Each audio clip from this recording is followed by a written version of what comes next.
kepada anak-anak saya lebih mempersiapkannya tuh hook-nya, jadi Ah, pancingannya, oke. bukan ikannya. Oh, Mm-mm. Karena buat saya mereka perlu dipersiapkan Ya. untuk bisa menghadapi kehidupan mereka dengan cerita mereka sendiri, dengan kapasitas mereka, kemampuan mereka yang sudah dilatih sejak awal Iya. gitu loh. kepada anak saya Iya. merasa gagal. Iya. Saya nggak bisa jadi teladan yang baik. Iya. Tapi begitu dengar, saya mau berubah deh. Nah, Iya. langkah apa nih yang harus diambil?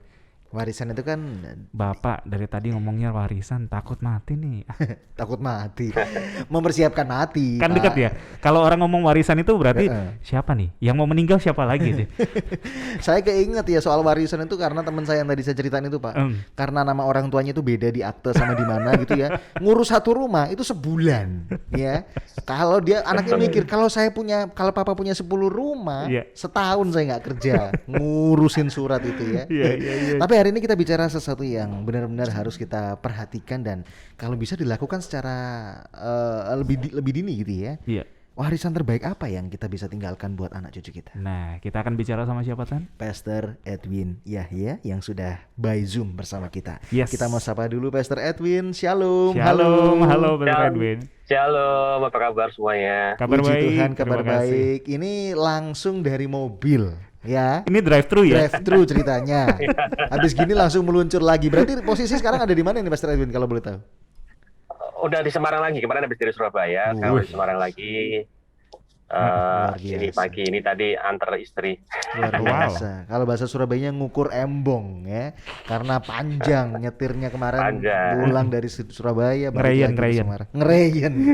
Ngerayen mobil. Hari ini kita bicara tentang warisan terbaik bagi anak cucu kita, Pastor Ya. Edwin. Mungkin Jonathan sudah Ya, bersiap ya. punya anak dan bersiap memberi warisan. Pertanyaan pertama dari Jonathan.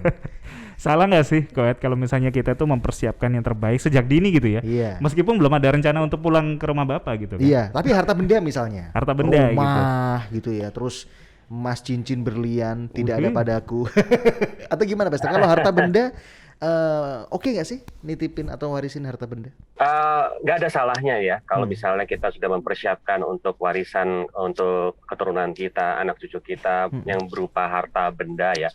Aku pikir itu bagus banget ya, Yes. itu bagus banget. Tapi ada tapinya.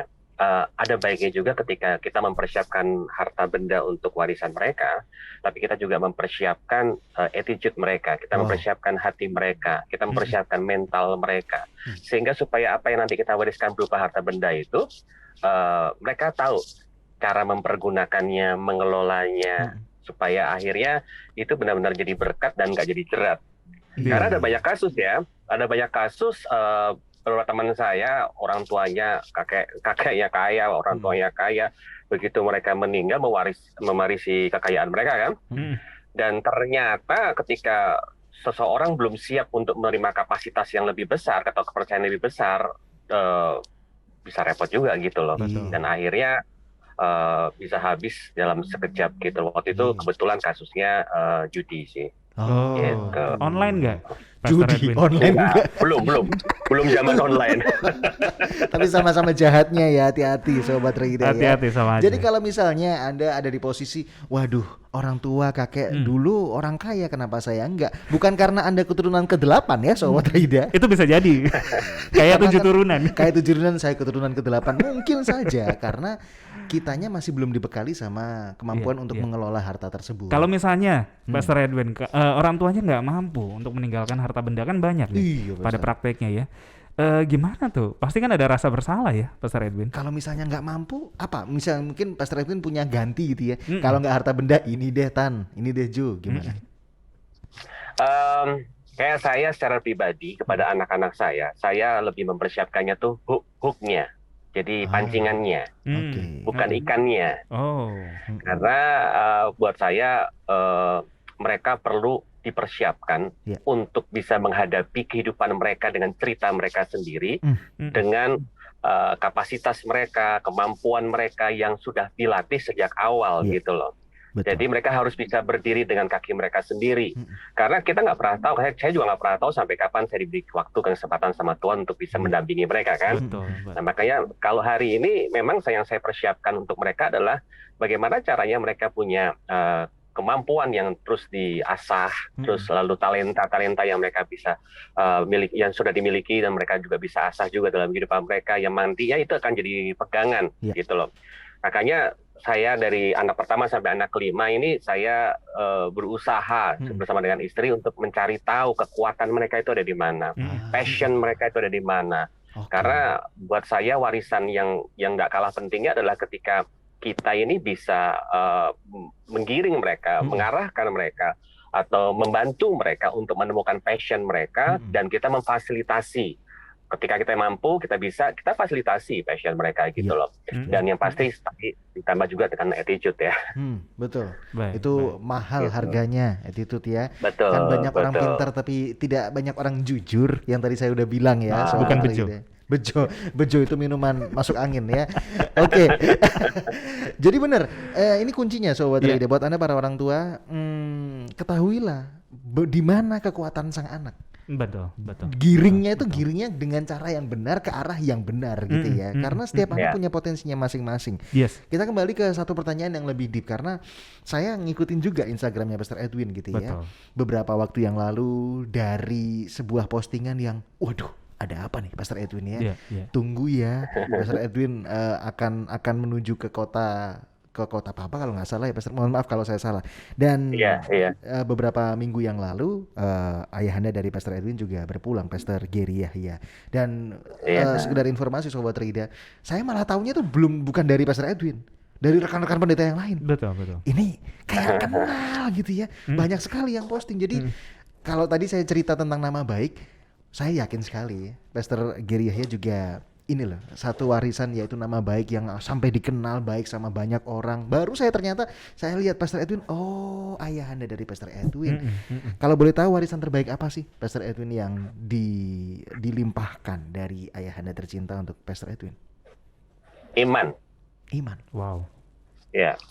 Buat saya, papa saya itu adalah pahlawan iman saya secara pribadi.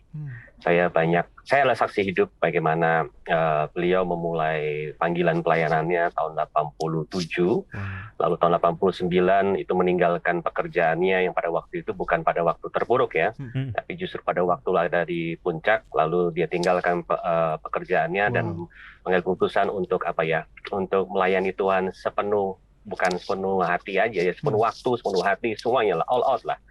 Dan dari situ kita harus belajar untuk bagaimana caranya benar-benar hidup bergantung penuh kepada Tuhan. Saya waktu itu masih SMP, saya sempat masih dalam kondisi yang memang waktu itu saya masih sempat dalam kondisi terhilang juga ya, masih nakal gitu kan ya. Tapi at least saya melihat bagaimana perjuangan papa saya dan mama saya almarhum ya, mereka benar-benar menghidupi iman mereka. Nggak cuma punya iman aja, tapi mereka tenggelam dalam iman mereka. Mereka benar-benar percaya dan mempercayakan keluarga mereka ke dalam tangan Tuhan. Dan akhirnya itu menjadi sebuah pembelajaran yang berharga buat saya secara pribadi. Karena apa? Karena saya melihat ada bukti-bukti nyata dari iman mereka gitu loh. Bagaimana Tuhan bawa mereka perlahan-lahan, bagaimana Tuhan tolong mereka, bagaimana Tuhan bela mereka sampai akhirnya puji Tuhan mengalami promosi dari Tuhan, mengalami pengangkatan daripada Tuhan, dan kami alami semuanya itu gitu loh. Saya pribadi juga alami gitu. Jadi warisan yang terindah adalah iman. Gitu. Wow. Ini satu pertanyaan colongan, Pastor. Biasanya ya, karena rekan hamba Tuhan itu kan sangat sering, sangat ahli untuk ngajarin jemaatnya. Apakah itu juga terjadi untuk anaknya, Pastor Edwin? Kadang-kadang kan juga punya banyak masalah ya. Betul. Oh, hebatnya di luar, tapi pas sama keluarga. Biasanya ada double standard gitu kan. Iya, sama keluarga nggak ada apa-apanya atau bahkan berantakan. Kalau dari Pastor Gary sendiri gimana, Pastor? Cara ngajarin Pastor Edwin dulu? Ya, saya tidak akan saya akan berkata jujur ya. Jadi awal-awal ketika papa saya terjun dalam pelayanan, jujur ada sebuah isu yang terjadi hubungan antara saya dengan papa saya. Karena gini, ceritanya gini kan. 13 tahun pertama kehidupan saya ini kan saya nggak punya hubungan yang baik dengan papa saya.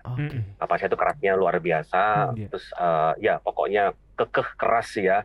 Nah, puji Tuhan ketika di tahun ke-13 kehidupan saya itu papa bertobat, lalu singkat cerita kan Tuhan lalu pakai beliau dengan begitu luar biasa. Nah, pada waktu papa saya bertobat tuh saya ada ekspektasi kan. Saya ada punya harapan yang besar. Oh, ini papa saya udah bertobat, udah tahu kasih, udah kenal Yesus. Harapan saya, mungkin saya akan bisa mendapatkan yang selama 13 tahun nggak saya dapatkan dari papa saya. Itu perhatian, kasih, atau pelukan, itu nggak pernah saya dapatkan gitu loh. Tapi ternyata kenyataannya kan begini. Awal-awal tahun pelayanan dari papa saya, karena papa saya itu all out sekali ya. Jadi dia mendedikasikan hidupnya sepenuhnya untuk Tuhan, luar biasa. Dan akhirnya kita sedikit kecolongan di situ, papa sedikit kecolongan di situ. Dia oke di luar, menjadi berkat di luar, tapi ternyata belum jadi berkat untuk anaknya sendiri yang pada waktu itu punya ekspektasi yang besar terhadap dirinya gitu loh. Dan akhirnya memang ada satu gap kecil gitu ya, ada satu gap kecil yang terjadi di rentang waktu itu di mana saya terhilang itu loh. Yang saya narkoba, saya keluar dari rumah. Itu kayak satu bentuk dalam kehidupan saya untuk istilahnya minta perhatian sebetulnya. Nah, tapi puji Tuhan, sekali lagi puji Tuhan bahwa Tuhan kita adalah Tuhan yang baik, Tuhan kita ini Tuhan yang suka memulihkan dan sanggup untuk memulihkan segala sesuatu gitu loh. Dan akhirnya ada satu titik dalam kehidupan hubungan kami antara ayah dengan anak itu ada titik lebur, saya silakan titik lebur di mana kita akhirnya masing-masing menyadari, memahami, mengerti, oh ini ada yang salah nih. Ini ada yang nggak beres nih. Bisa pelayanan oke di luar, tapi ternyata anak sendiri nggak oke gitu kan. Nah itu akhirnya puji Tuhan, Tuhan pertemukan kami, Tuhan pulihkan kami, ada saling pengampunan, ada rekonsiliasi terjadi di situ. Dan sampai akhir hayatnya kami punya hubungan yang baik, kami punya relationship yang semakin kuat gitu loh. Itu pun juga akhirnya saya lakukan kepada saya juga. Pada waktu akhirnya 6 tahun yang lalu saya sempat memutuskan untuk resign dari salah satu gereja yang waktu itu kami rintis bersama-sama karena ada kesadaran gitu loh, bahwa ternyata saya udah mulai agak jomplang ini ya kan, karena saya udah kesedot hidup saya, waktu saya, hati saya, pikiran saya kepada pelayanan gitu loh. Which is good ya, pelayanan itu baik, kita hamba Tuhan kan. Tapi ternyata Tuhan ingatkan kembali peristiwa saya dengan papa saya. Ada hal yang lebih penting daripada sekedar berhasil di luar dulu, yaitu adalah apa? Kita harus berhasil di dalam dulu gitu loh. Karena 5 anak ini adalah jiwa mula-mula yang Tuhan percayakan dalam pelayanan saya dan istri saya gitu. Betul. Makanya akhirnya saya mengambil keputusan untuk resign karena supaya saya bisa punya waktu banyak. Di samping saya waktu itu keliling kan, tapi kan weekdays saya bisa dengan mereka gitu loh. Jadi ya ada yang seperti itulah. Nggak ada keluarga yang sempurna, tapi saya percaya bahwa Tuhan kita punya Tuhan yang sempurna dan kita punya Tuhan yang sanggup untuk memulihkan pada waktu kita mau berubah gitu loh. Wow. Ada caranya Tuhan begitu ya. Yang penting bagaimana respon kita untuk menghadapi sesuatu gitu ya. Dan akhirnya satu momen ini yang mengubahkan Pastor Edwin bersama Pastor Gary almarhum. Saya tuh ngerasain sekali loh Pastor. Makanya saya ingat ketika topik ini saya bikin, saya ingat Pastor Edwin karena postingannya mengandung cinta gitu loh. Kalau postingan yang biasa kan udah lewat gitu aja. Karena ini postingan yang mengandung ini postingan anak yang sayang banget sama bapaknya gitu loh. Jadi saya ingat sekali ketika Pastor Edwin ngalami itu, topik ini cocok sekali buat Pastor Edwin. Jonathan? Iya. Mungkin indah ya. Ada orang-orang yang bilang sebuah Trida bilang, "Wih, indah ya. Papanya Pastor Edwin bisa memberikan yang terbaik untuk anak-anaknya." Enggak tahu prosesnya aja. Enggak tahu prosesnya, tapi ada yang bilang juga, "Saya kepada anak saya merasa gagal." Saya nggak bisa jadi teladan yang baik. Tapi begitu dengar, saya mau berubah deh. Nah, langkah apa nih yang harus diambil? Gitu. Apalagi udah mepet waktunya misalnya. maksudnya udah mepet itu maksudnya keberangkatannya tinggal dikit lagi gitu maksudnya Pak. Udah ding dung misalnya. Bapak Jonathan segera. Yang lain dong Pak. Jonathan yang lain ya maksudnya. Maksudnya ketika anak mungkin sudah jelang dewasa, udah nggak bersama dengan kita, udah punya rumah sendiri, kayaknya kan ada rasa, aduh telat nih saya nih. Kita nggak bisa kasih teladan intens. Di injury gitu, time seperti itu, Pastor, apa yang harus kita lakukan sebenarnya? Jangan tunda lah, kita mulai lakukan. Saya pikir gini, nggak ada kata terlambat sih, gitu loh. Masalah terlambat nggak terlambat itu bukan masalah banyaknya durasi pertemuan, ya kan? Ada orang yang ayah dan anak durasi pertemuannya banyak tapi nggak berkualitas ternyata loh, ya kan? Iya benar. Nah tapi kadang-kadang pada saat-saat critical moment seperti ini kan, begitu kita realize, kita sadar, ternyata selama ini kenapa gue nggak begini sama anak gue ya, gitu loh. Sementara waktunya udah sepertinya terlambat gitu kan. Aku pikir justru itu adalah momen-momen yang terbaik untuk kita mengusahakan lebih lagi untuk membangun sebuah jembatan, merendahkan diri karena kerendahan hati adalah solusi yang terbaik, aku pikir, gitu loh, untuk kita bisa memulihkan hubungan yang sepertinya terlambat, gitu kan ya. Makanya jangan tunda. Kalau kita tahu apa yang harus kita kerjakan, ya kerjakan, gitu loh. Lakukan yang terbaik, lakukan dengan hati. Mau masalah hasilnya seperti apa, itu bukan bagian kita, tapi bagian kita adalah kita melakukan apa yang dikehendaki oleh Tuhan untuk keluarga kita, untuk anak-anak kita. Itu yang paling penting sih. Jadi sebetulnya nggak ada kata terlambat. Jadi kita nggak perlu tawar hati, kita nggak perlu kecewa atau minder gitu ya, nggak ada.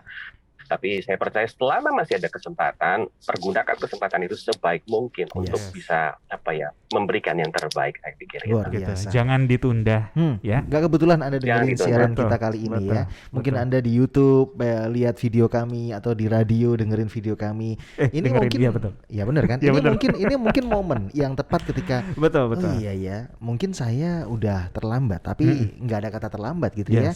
Kalau Anda ingat dan Anda meresponnya dengan baik, itu kesempatan emas untuk Anda boleh kasih legacy yang baik buat anak cucu kita gitu ya. Yes, agree.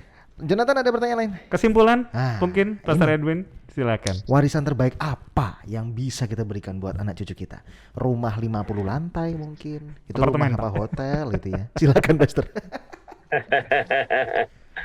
Ya, mempersiapkan secara harta itu baik, tapi lebih baik adalah ketika kita mempersiapkan hidup dan cara hidup dan cara berpikir untuk hidup. Itu penting sekali supaya mereka nanti ke depannya ketika menghadapi setiap masalah itu nggak semua diselesaikan dengan harta. Kadang ada masalah yang perlu diselesaikan dengan iman, kadang ada masalah yang perlu diselesaikan dengan attitude, kadang ada masalah yang perlu diselesaikan dengan hikmat ya. Makanya ternyata harta nggak segala-galanya gitu, tapi memang perlu, tapi nggak segala-galanya. Makanya nilai-nilai Kristus ternyata itu yang paling penting, iman itu yang paling penting. Saya nggak pernah lupa dengan statement dari Papa saya yang berkata begini. Dia panggil saya Nyo, kamu melayani itu bukan untuk hidup, tapi kehidupanmu itulah pelayanan. Dia selalu ngomong gitu. Ya, jadi kamu melayani bukan untuk cari hidup, tapi kehidupanmu itu adalah pelayanan yang sesungguhnya.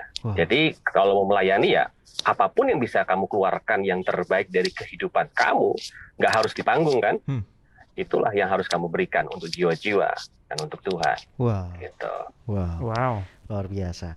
Warisan juga yang barusan kita dengar Sobat Rida, dan boleh, kalau di bisnis itu namanya duplikasi gitu ya. Boleh dicontoh Sobat Rida supaya anak cucu kita ini boleh punya pegangan, yaitu firman Tuhan. Bukan cuman deposito dan mungkin ya robot forex ya. Robot forex juga bisa loh diberikan buat warisan. To the moon ya. To the moon lagi. Holy Grail. Narasumber kami Pastor Edwin Yahya, ada Instagramnya. Yes, Anda bisa follow, Anda bisa kenalan di @edwinyahya. Digabung ya, EDWINYAHYA. Oke. Kami ucapkan terima kasih banyak Pastor Edwin. Ini menyita waktunya Pastor untuk berhenti sebentar karena mau melanjutkan perjalanan lagi. Doa kami Pastor Edwin sekeluarga sehat selalu sekeluarga, dan pelayanan Pastor Edwin semakin luar biasa, Pastor. Thank you. Amin. Pastor Edwin. Tuhan berkati. Tuhan berkati Pastor Edwin. God bless semuanya. You are listening to pujian terbaik yang memberkati 96.4 Bahtera Yuda FM. The sound of faith, hope, and love.